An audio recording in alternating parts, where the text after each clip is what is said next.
E começando mais um Portal Metafísico, o nosso podcast. Eu sou Karina Safira, consultora metafísica, executiva social, e aqui ao meu lado está o Felipe Rosa Guia, nosso mago e mestre xamã, e hoje o tema é sobre magia celestial com pinceladas de xamanismo.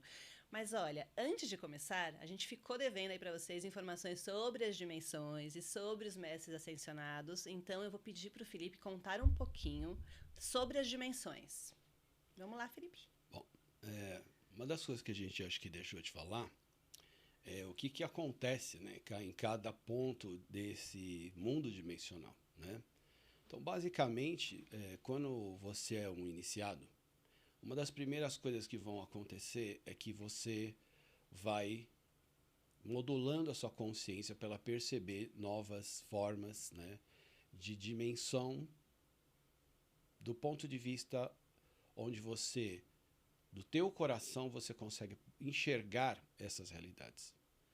Então, a viagem, né, astral, ela é uma, vamos chamar assim, uma modulação da tua consciência, e isso, no ponto de vista do espaço astral, é o que está acontecendo simultaneamente com a tua consciência. Ou seja, existe um desenrolamento da tua consciência para o mundo astral. Por isso que isso foi chamado também de desdobramento pelos espíritas, pelos metafísicos da era ali da era industrial, tá? Do século XIX. Esse termo, se eu não me engano, surge ali, né? Que é a viagem astral, ela é chamada de desdobramento. Por quê?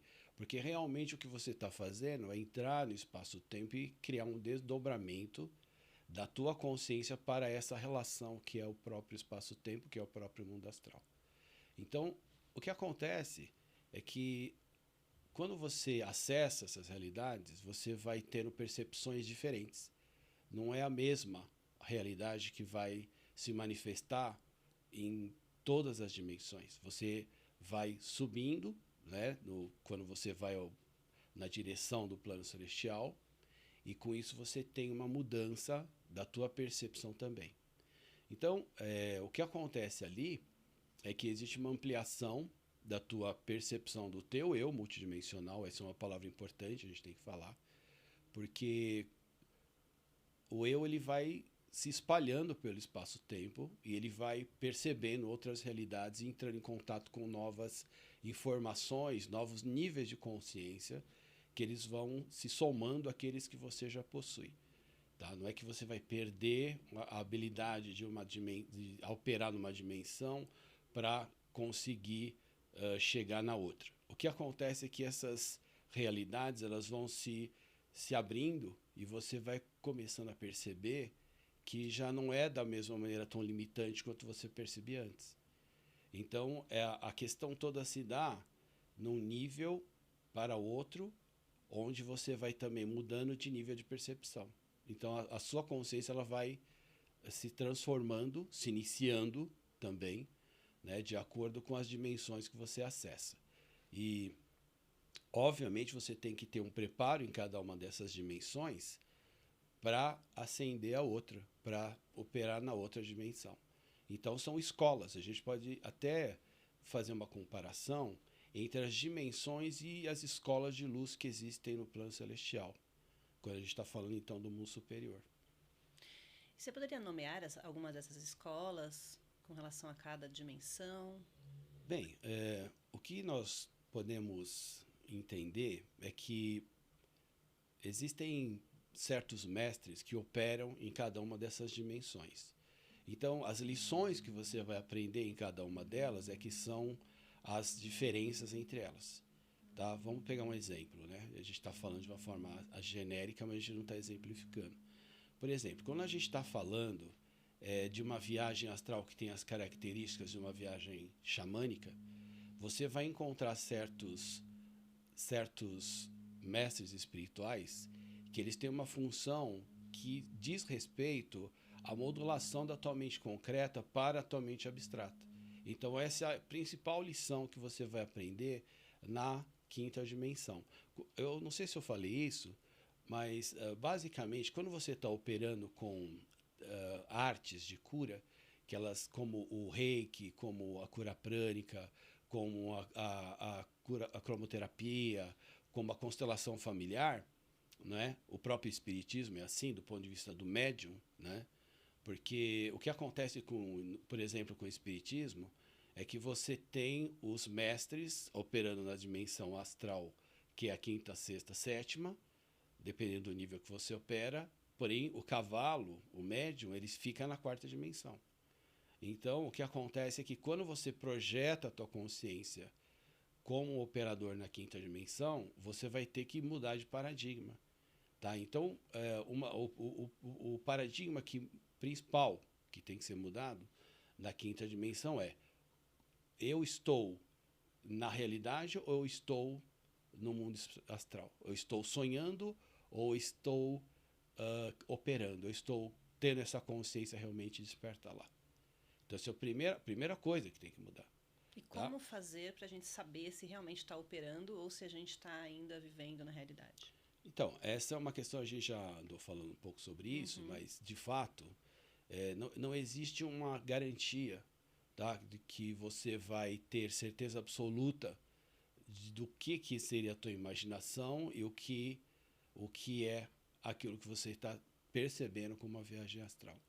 A única garantia que você vai ter é quando você está com o teu coração funcionando juntamente com a tua mente concreta. E é esse o paradigma principal da quinta dimensão. É quando você deixa de usar a tua mente concreta, tua mente associativa, e você vai começar a treinar um outro nível de cognição, posso dizer assim, que é a mente abstrata. A mente abstrata, ela funciona muito parecido com a mente concreta, mas ela é ampla. O que acontece é que ela é atemporal, ela é simbólica. Então, as leituras que você vai fazer da realidade que você está vendo, elas passam todas pela simbologia, pelo mito, pela mítica. Então, essa é uma questão bastante interessante, né? Porque, por exemplo, o Joseph Campbell, ele escreveu sobre isso, ele mostrava o poder que o símbolo tem. Ele escreveu um livro sobre isso, se eu não me engano, chama O Poder do Símbolo. E o homem e seus símbolos, basicamente. E, bem, o que acontece ali é que ele mostra que a mente abstrata, ela consegue psiquificar o ambiente. O que significa isso? Aquilo que você estiver vibrando, tá, na tua consciência é o que vai acontecer na tua realidade. Então, existe uma diferença brutal, tá, de abordagem que começa a operar dentro da tua própria consciência racional, que ela dá vazão a um outro nível de consciência mais amplo, e eu julgo que ele é um nível superior, porque ele vai sair do teu tempo e espaço, ele vai sair da tua leitura das tuas crenças, tá, que você tem no momento presente da sua história, para você partir para uma sabedoria que é de todas as suas crenças, de todas as suas, vamos chamar assim, a sua experiência, tá? De todas as vidas que você tem. Então, o que acontece com a mente abstrata é que ela vai ter acesso a um poder, tá? Uma sabedoria, uma quantidade, né? Vamos chamar assim, de informação, um arquivo, né? Muito maior de informações que pode ser usado como parâmetro para você agir na tua realidade. Legal. E sobre os mestres ascensionados em cada dimensão?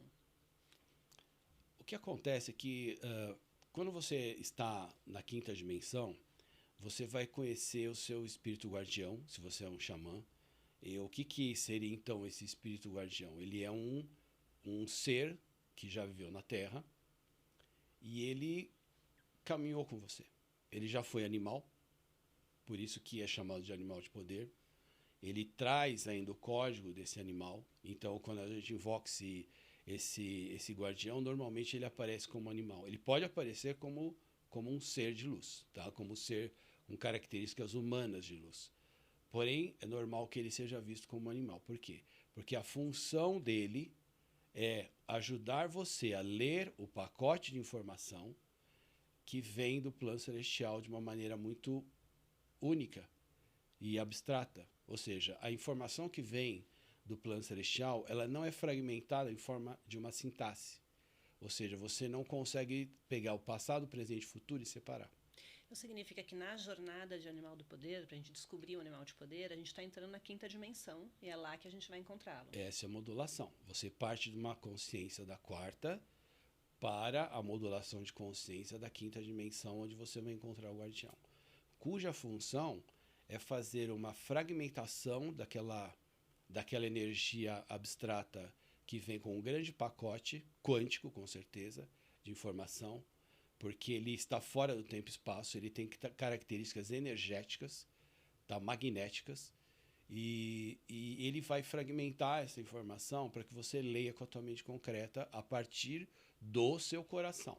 Não é que ele vai falar na tua mente de uma maneira onde a tua mente associativa vai conseguir compreender. Inclusive, o iniciado, que ele permanece com a mente associativa muito forte, ele não consegue receber os sinais dos animais de poder. Não entra no flow, né, para conseguir Não receber. tem como ele compreender, fazer uma associação entre aquilo que ele está vendo e aquilo que ele está compreendendo. Que a mente racional não consegue entender, porque na verdade não é Ela sobre isso. não né? tem a mínima capacidade Fora da mente. de ler o que o símbolo, tá? O que o mito ele é. Então, mais uma vez falando do Campbell, o que acontece ali é que ele vai relacionar o mundo emocional com o modo como você lê ou se apropria da tua realidade, do teu mundo. Inclusive, ele mostra que a formação do mundo, tá, do teu universo, vamos chamar assim, as respostas, né, que você tem para o seu mundo, vem do mundo emocional da criança. Vem do mundo da nossa bagagem, né, que é uma mitologia pessoal, é o inconsciente coletivo. Então, o que acontece ali na quinta dimensão é que você vai começar a operar nesse inconsciente coletivo. Você vai operar na mítica, na sua pessoal e na tua mítica da tua relação coletiva, na tua relação interpessoal.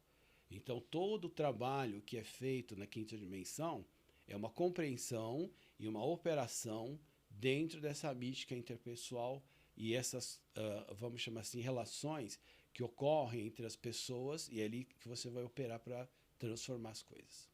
É muito interessante a história do animal de poder, né? A gente recebe muito essa pergunta de por que eu tenho que achar meu animal de poder, o que vai me trazer de benefícios, né? E para mim, por exemplo, eu lembro que quando eu fiz a jornada de animal de poder e para todos os clientes que a gente toca o tambor e também fazem essa jornada, de uma certa forma você acaba se empoderando daqueles dons e talentos daquele animal, ele acaba servindo de como se fosse um alicerce para, né, a sua jornada no dia a dia, na vida prática.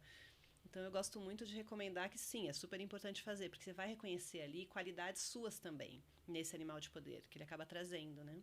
Existe um conceito que ele é do xamanismo siberiano, do xamanismo norte-americano, principalmente. Esse conceito, o nome que se dá é totem. O que é o totem? Significa o seguinte, quando você acha o teu animal de poder, você conhece o teu espírito guardião, esse poder é seu também. Então, por exemplo, vamos supor que você vá fazer uma jornada xamânica e você encontra um lobo. Então, o que significa o quê? Que o seu poder é o poder do lobo, o seu totem é o totem do lobo. Então, o teu poder é o poder do lobo. Então, você vai ter características na sua alma que são da alma, do comportamento, da sabedoria do lobo. E essa é a mudança que vai ser propiciada também a partir do guardião para você. Ele vai abrir a tua mente multidimensional para você conseguir, a partir de então, ler a sintaxe do mundo astral, do mundo astral superior, via animal de poder. A gente falou bastante agora da quinta dimensão. E a sexta e a sétima? Bem, a sexta dimensão é uma dimensão onde você vai encontrar certos mestres espirituais que eles têm já uma percepção de cura como um hospital. Então, o que vai acontecer ali é que você vai poder levar a sua consciência até lá e a consciência do seu cliente como um holograma. Então, esse é um conceito já totalmente diferente do que o próprio xamanismo tradicional conhece, tá? É um conceito onde você está com uma noção de que existem hologramas na realidade e você leva esse holograma desse cliente, o seu próprio, para a sexta dimensão, e a partir então é nesse holograma que você vai trabalhar. Tá? Então esse é é um conceito, tá? É uma versão, né? Pode-se dizer assim, mais moderna, né? Mas ela está ligada ao mundo como ele era percebido na antiguidade. Porque o mundo como ele era percebido na antiguidade era um mundo holográfico também. Ele era um mundo simbólico, multidimensional e holográfico. Então é por isso que as questões que surgiram lá na antiguidade, como por exemplo, vamos dar um exemplo disso, né? No Egito existia um conceito chamado de Maat. Maat é a deusa da justiça. Porém, Maat também é a lei. Significa, você não faz para o outro aquilo que você quer que façam com você. Que não quer que faça com você. Então, essa consequência, né, vamos chamar assim, dos seus atos para o seu destino, surgiu lá no Egito e, basicamente, eles tinham um nome para isso. Óbvio que as sociedades primitivas também já tinham, mas no Egito é que houve uma clara, um desenho, tá? Vamos chamar assim, uma escrita, um código de condutas, onde isso ficou muito claro. Esse conceito de Maat foi depois transferido para a deusa Minerva. A Maat é a deusa que carrega aquela espada e aquela balança. Então aquilo vem do Egito e significa você tem que ser bom para o teu universo ser bom.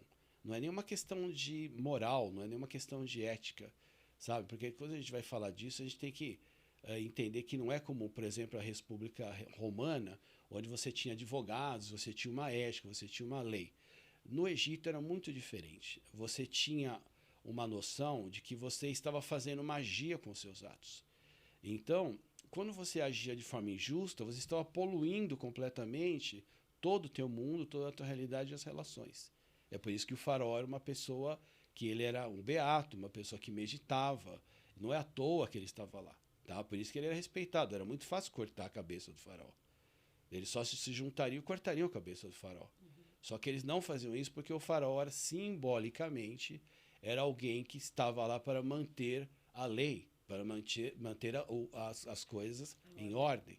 Daí, essa ordem era necessária para, desde a planta, sabe, a colheita funcionar, até os animais gerarem crias saudáveis, compreende? Então, essa noção dessa ordem, ela é o nosso mundo multidimensional. Certo, e isso está na sexta dimensão. Sim, os mestres, eles só para pontuar, os mestres, eles vão operar no sentido de curar essa realidade mais transpessoal que ela tem a ver com o inconsciente coletivo. Compreendeu? Então, ou seja, o teu papel lá na sexta dimensão com o curador já não é mais o papel de curar uma doença, de curar um mal. O teu papel é curar o teu destino, as relações, o teu contrato, que a gente chama de contrato de alma. Daí a importância, então, do caminho da beleza, que a gente fala, né? Do xamanismo, inclusive, que é justamente você sempre estar preocupado em caminhar em beleza, justamente para atrair isso também para você. Essa lei do karma, do dharma. Então, basicamente, vou usar essa palavra de novo, já no Egito já existia esse conceito. Então você tem lá, né, no Egito um conceito que é o conceito de Maat. O que é Maat? Né? Maat é uma deusa da justiça, mas Maat também é a própria justiça.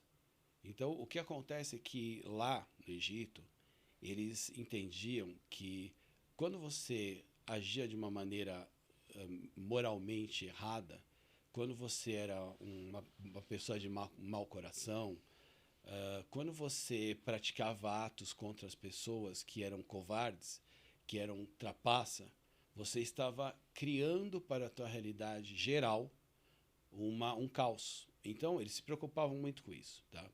O Egito não tinha um Deus que se identificava com o demônio, mas tinha um Deus que se identificava com o caos, que era Sete. Então, esse caos, ele era algo que trazia pestes, ele fazia com que as crias não dessem boas crias, tá? as matrizes, né? Os bebês que nasciam das vacas e dos cavalos, por exemplo, saíam defeituosos. você tinha um efeito sobre a colheita, você tinha pestes. Eles entendiam que tudo isso partia da noção que a comunidade tinha com a natureza.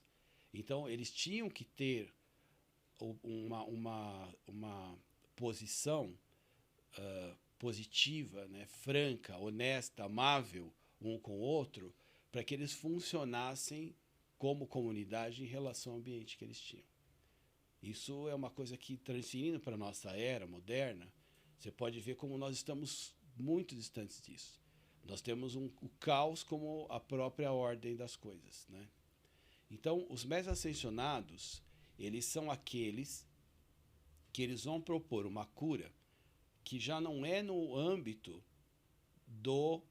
da pessoa, da doença.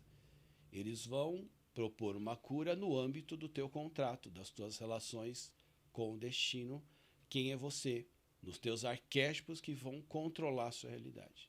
Então, a diferença para a quinta dimensão é que na sexta, tá, você está controlando o teu contrato de alma. Você está operando o teu contrato no teu destino, você está operando as suas relações interpessoais, você está tomando consciência do teu eu multidimensional, de todas as vidas de maestria que você teve para poder realizar essas operações. Isso é a sexta dimensão. Certo. A gente falou bastante da quinta, da sexta dimensão, então agora vamos para a sétima dimensão. Bem, na sétima dimensão você tem o que eu chamo de não nascidos, tá? Do ponto de vista que eles são aqueles que são a própria consciência de Deus, tá? Do Ser Supremo. O que acontece ali é que você tem certas entidades, vamos chamar assim, certos seres espirituais, que eles são gerentes da nossa relação planetária. Ou seja, você tem, eu chamo eles de arcanjos, eles não gostam de serem chamados de arcanjos, tá? Eles acham que é muito limitante, tá? Anjos, arcanjos, isso é a nossa tradição judaico-cristã, é que ela nominou esses seres dessa maneira. Mas eles mesmos, eles dizem que não existe isso. Tá? Você não tem um nome, você não tem uma cor, você não tem um som para o que ele é. Entende? Ele é consciência pura, ele é a consciência amorosa vibracional do Ser Supremo. Só para dar uma definida. Mas essas entidades, elas gerenciam a sua conexão da tua relação da missão planetária e elas vão trabalhar num conceito onde você está fora do tempo e espaço. O que significa isso? Quando você está operando no espaço-tempo, na sexta dimensão, você tem uma noção de que existe um presente e de que existe um passado onde você tem que operar, por exemplo. Né? Você pode operar suas relações familiares, a sua história dessa vida, e você pode operar as suas vidas passadas. Na sétima dimensão, o que acontece é que você sai disso totalmente. Você sai do teu conceito de tempo e espaço e você tem a própria onisciência do Ser Supremo como a sua medicina. Significando que a sua presença, onde você estiver, vai ser a presença dos mestres ascensionados. Você se torna um portal. Então eu digo aos meus alunos, quando você está entrando na sétima dimensão, algo que você tem que esquecer que você é que você tem uma identidade nacional, que você tem uma identidade familiar, que você tem uma identidade de gênero, que você é homem ou que você é mulher, porque você vai entrar em contato com as suas vidas de homem e de mulher. Você vai entrar em contato com a sabedoria de todas as histórias, todas, né? Inclusive das relações. Então, o que acontece é que quando você está lá na sétima dimensão, você vira um mediador do espaço-tempo, um mediador das dimensões. Significa que onde você estiver, você pode abrir um portal e tudo aquilo que está em desacordo vai diretamente para a luz, porque você é esse mediador do tempo e espaço. Então, a particularidade da sétima dimensão é essa compreensão de que você, basicamente, está encarnado e você é um avatar do teu anjo, do teu arcanjo. Tá? Eu vou contar uma história para você. E para os nossos seguidores, né, também. Uhum. Então, quando eu estava entrando nessa medicina, me preparando para trabalhar como guerreiro da luz, né, O anjo apareceu para mim e ele falou assim: seja imperfeito. Por quê que ele falou isso? Por que eu tenho que ser imperfeito? Ele falou: porque se você for perfeito demais, você não vai na sombra.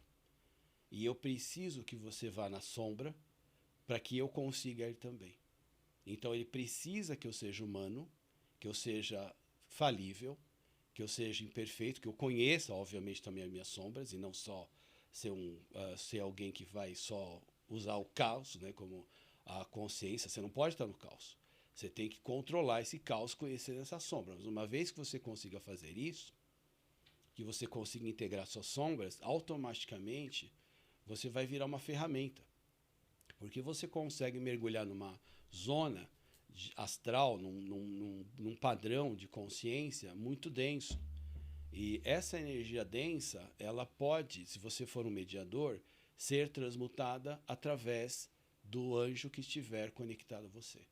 Então, a lógica, né, se existe uma, né, no plano celestial, é que a dualidade ela é boa. Ela não tem que ser combatida, né, como nos conceitos da filosofia oriental, né, mais, vamos chamar assim, nova, né, nessa filosofia oriental que ela é patriarcal, onde você tem uma noção de que você tem que repudiar tudo que é imperfeito em você. Na verdade, a imperfeição ela se torna um meio de você alcançar os níveis inferiores para eles serem curados. Se você for um mediador, você é uma boa ferramenta para um anjo que é muito perfeito. Claro. Fazendo um paralelo com a meditação, né, nessa 7ª dimensão, quando a gente está meditando e a gente atinge aquele estágio mais profundo de meditação, que a gente se torna praticamente um com o universo, esse momento de sem tempo, sem espaço, é quando a gente sente que realmente a gente está em contato com essa 7ª dimensão. E aí a gente percebe a coisa do canal, de ser esse canal mesmo. Né? Porque não é que a gente está falando de dualidade aqui não, porque obviamente você é um ser humano, está aqui vivendo na Terra, mas de verdade você conseguiu se conectar lá. Né? Então isso não é um problema, como a gente está falando aqui.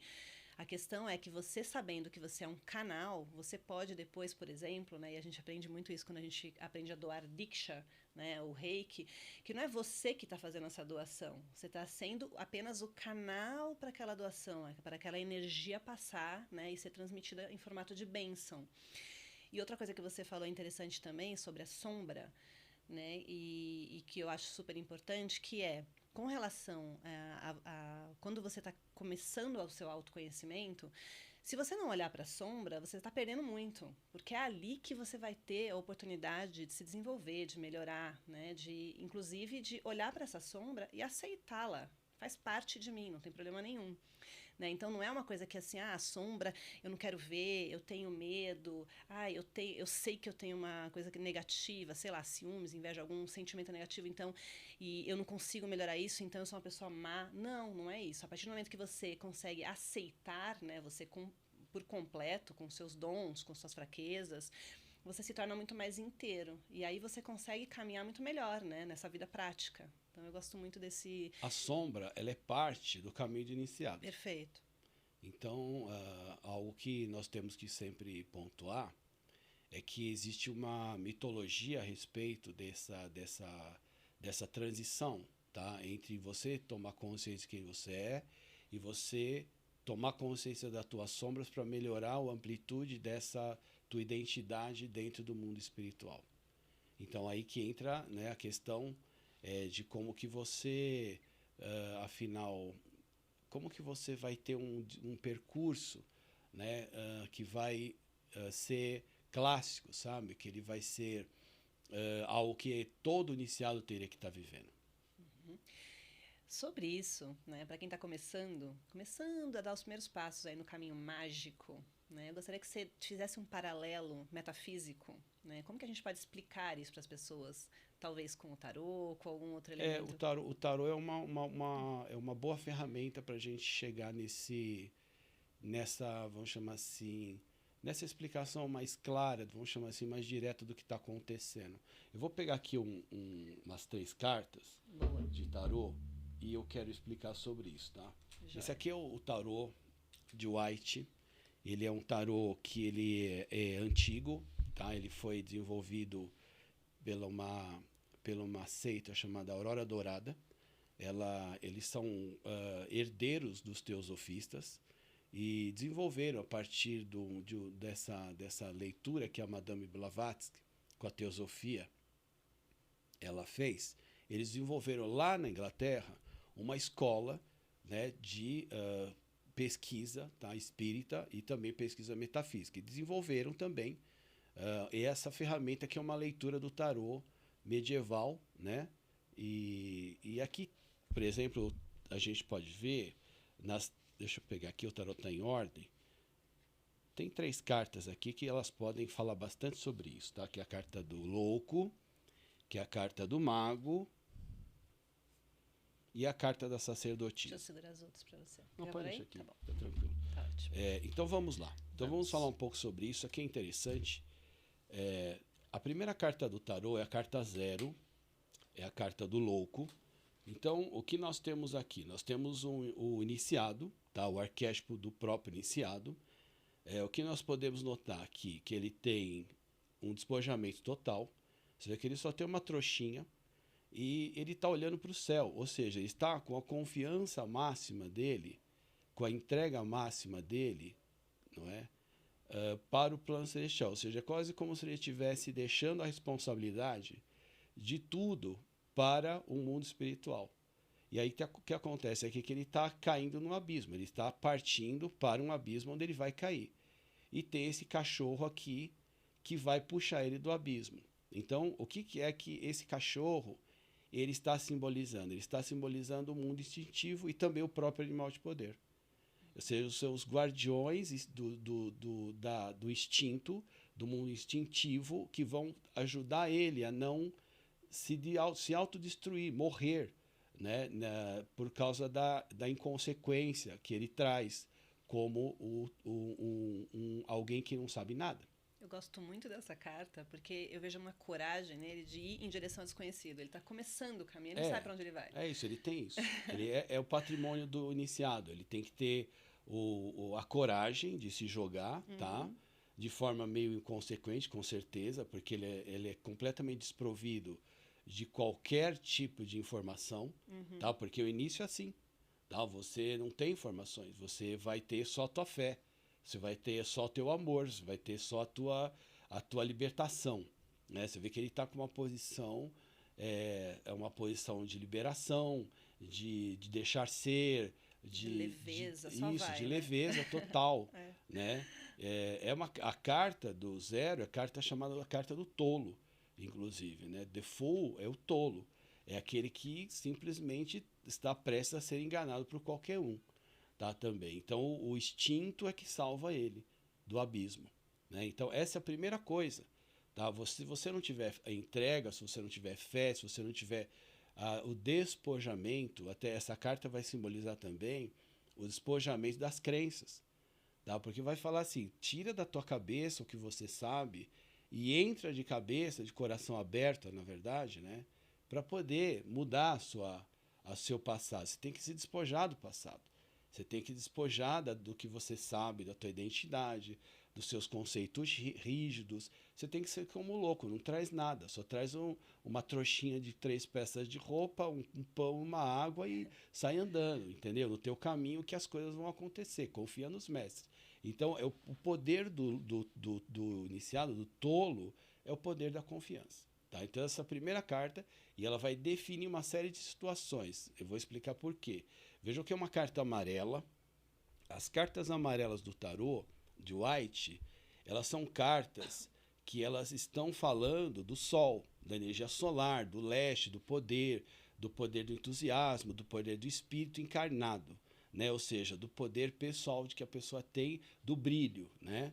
Da vontade, posso dizer assim. Então, o louco é a vontade. Uma carta solar, né? É uma carta altamente solar, né? Então, o que acontece aqui é que você tem a carta número 1, tá? Que é a carta do mago. Note que o mago, ele também é amarelo. Ele basicamente ele é um desenvolvimento do próprio louco, tá? Mas aqui ele já está em outro estágio. Então ele está em uma série de indicadores metafísicos do papel que ele já está conseguindo exercer, tá?